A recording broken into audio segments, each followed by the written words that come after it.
McGee the last time. This time with the capital bill, which Tim Keene will explain in a few minutes. Dr. McDavis is going to head this organization this time, along with Dr. Boyce.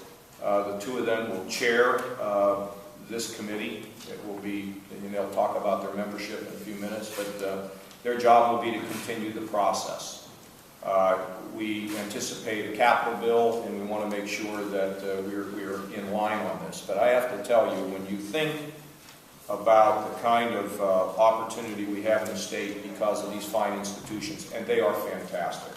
I'd have to say I don't know that there's ever been a better relationship between an administration and higher education, at least in modern time. And I'm thrilled to have it. I mean, just a kid like me that grows up that gets to spend time with these folks, it's pretty amazing.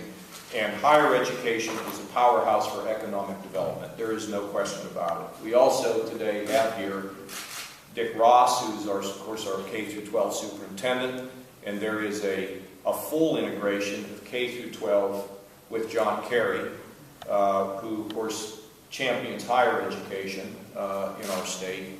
And so there are many areas that can be connected, from technical training, vocational education, preparation for the 2-year and the 4-year school, the idea of emphasizing the ability to do effective job training, to provide career paths for our students. All these things were discussed in here today.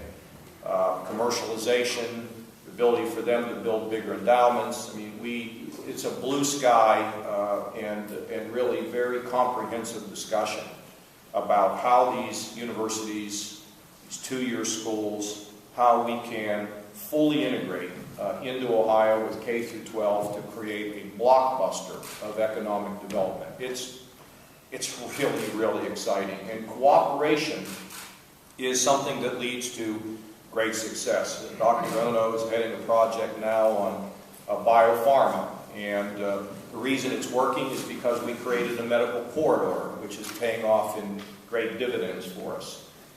We know that when we bring people together and they work as a team rather than regionally or only thinking about themselves, we can make great, great progress. We've got this great March of Dimes grant as a result of cooperation, again, with the medical corridor. So when these folks all come together, they create a nucleus that is, I think, as good as any place in the country, or maybe better.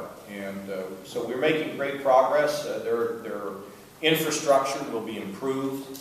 Their focus on graduation will continue.